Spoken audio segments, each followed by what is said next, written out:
1354 کی بات ہے کہ ایک شخص تقریباً 30 سال کے سفر کے بعد اپنے ملک مراکش کے شہر تنجیر واپس پہنچا، جو کہ اس کا جائے پیدائش بھی تھا۔ یہ شخص ابن بطوطہ تھا جو تقریباً 30 سال پہلے حج کی نیت سے اپنے شہر سے نکلا تھا۔ ابو عبداللہ شرف الدین محمد بن عبداللہ بن محمد بن ابراہیم، جنہیں ہم ابن بطوطہ کے نام سے جانتے ہیں، ایک اسلامک اسکالر تھے اور مراکش کے ایک امیر خاندان سے تعلق رکھتے تھے۔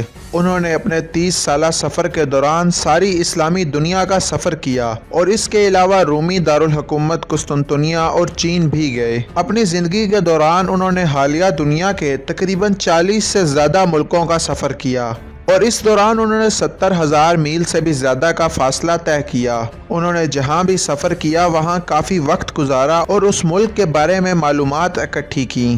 وہ مصر، عرب دنیا، مشرقی افریقہ، اناطولیہ، روس، ایران، افغانستان، ہندوستان، چین، جنوب مشرقی ایشیا اور ہسپانیہ کے علاوہ صحارا ریگستان سے ہوتے ہوئے مغربی افریقہ پہنچے، جہاں سے پھر انہوں نے اپنے ملک واپس آنے کا فیصلہ کیا۔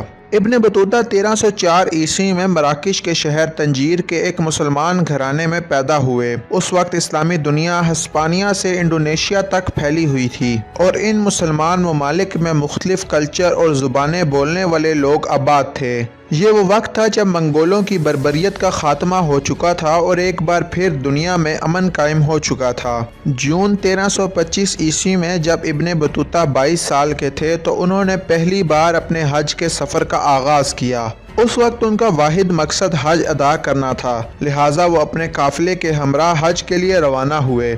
اسی سفر کے دوران ان کی ملاقات برہان الدین نامی ایک شخص سے ہوئی جس نے ان کے دل میں چین اور ہندوستان کی سیاحت کا شوق پیدا کیا۔ اپنے سفر کے دوران وہ شمالی افریقہ کے مختلف شہروں میں رکتے رہے۔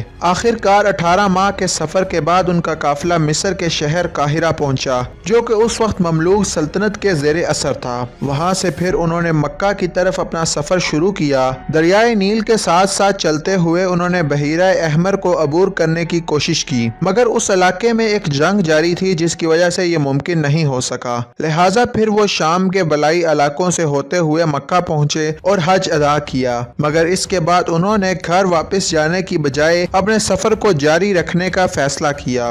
حج سے فارغ ہونے کے بعد ابن بطوطہ نے دنیا کی معلومات اکٹھا کرنے کے لیے اس عظیم سفر کا آغاز کیا جس کی رداد آج بھی علماء تاریخ کے نزدیک ایک سنگ میل کی حیثیت رکھتی ہے۔ ابن بطوطہ کا اگلا سفر عراق اور فارس کے لیے تھا۔ عراقی شہر موصل اور پھر دیار باکر سے ہوتے ہوئے وہ ایک بار پھر مکہ واپس آئے اور دوسری بار حج ادا کیا اور اس کے بعد 2 سال تک مکہ میں ہی مقیم رہے۔ 1330 عیسوی میں جنوبی عرب، یمن اور عدن سے ہوتے ہوئے جنوبی افریقہ، عباسیہ اور مشرقی افریقہ تک گئے۔ واپسی میں عمان کی طرف آ نکلے اور یہاں سے تیسری بار حج کے لیے مکہ کو روانہ ہوئے۔ ابن بطوطہ کا چوتھا سفر مصر اور شام کے راستے ایشیائی کوچک حالیہ ترکی کے لیے تھا۔ ان تمام جگہوں پر ہمیشہ ان کی عزت افزائی ہوئی۔ عام طور پر وہ شاہی مہمان کی حیثیت سے رہتے۔ ترکی میں ان کی ملاقات سلطان محمد سے ہوئی اور وہاں سے وہ ایک قافلے کے ساتھ قسطنطنیہ روانہ ہوئے۔ وہاں ان کی ملاقات کیسرے روم سے ہوئی اور پھر وہاں سے انہوں نے ہندوستان جانے کا فیصلہ کیا اور پھر خوارزم، بخارا، خراسان سے ہوتے ہوئے ستمبر 1333 عیسوی میں وہ کوہ ہندو کش کے راستے ہندوستان میں داخل ہوئے۔ انہوں نے سندھ کے کونے کونے کا سفر کیا،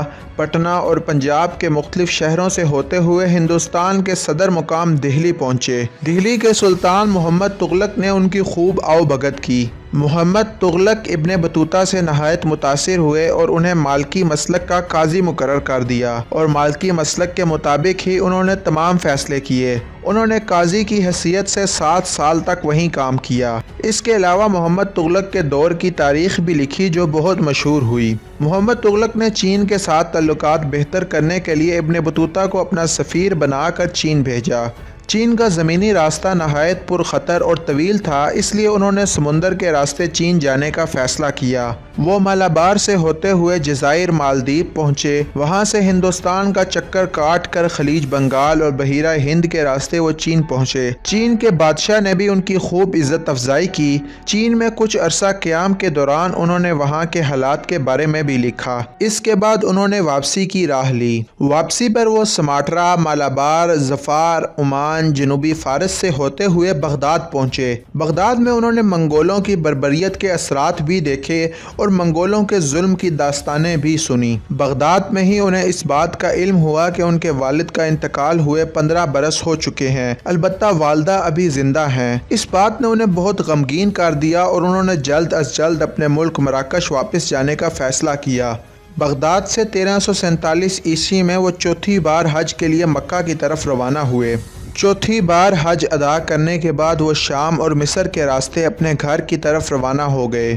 1339 عیسوی میں وہ 24 برس کے طویل سفر کے بعد اپنے شہر تنجیر واپس پہنچے۔ اس کے بعد 3 سال انہوں نے اپنے شہر میں ہی قیام کیا۔ 1352 عیسوی میں ابن بطوطہ اپنے آخری اور طویل تر سفر پر روانہ ہوئے۔ ٹیونس، الجزائر کے علاقوں سے ہوتے ہوئے ٹمبکٹو، مالی اور گوگو کے سبزہ زاروں اور جنگلات کی سیر کرتے ہوئے 1354 عیسوی میں وہ مراکش واپس پہنچے اور اس طرح ان کا تقریباً 30 سالہ طویل طوفانی سفر اختتام کو پہنچا اور اس دوران انہوں نے 75,000 میل کا سفر طے کیا۔ مراکش کی سلطنت کے اس وقت کے حکمران ابو غنان نے اس وقت کے مشہور اسکالر ابن جزی کو ابن بطوطہ کے سفر نامے کو قلم بند کرنے کا حکم دیا۔ ابن بطوطہ نے اپنے سفر کی تمام تر معلومات ابن جزی کو قلم بند کروائیں، جو آج سفر نامہ ابن بطوطہ کے نام سے مشہور ہے۔ اس کے بعد ابن بطوطہ نے اپنی زندگی کا باقی حصہ ایک قاضی کی حیثیت سے گزارا اور اس کے کچھ عرصہ بعد وہ مراکش میں انتقال کر گئے۔ ناظرین، اس طرح کے مزید ڈاکومنٹریز دیکھنے کے لیے ہمارے چینل کو سبسکرائب کیجئے، اس ویڈیو کو لائک کریں اور نیچے کومنٹ سیکشن میں اپنے خیالات کا اظہار ضرور کریں۔ Thanks for watching.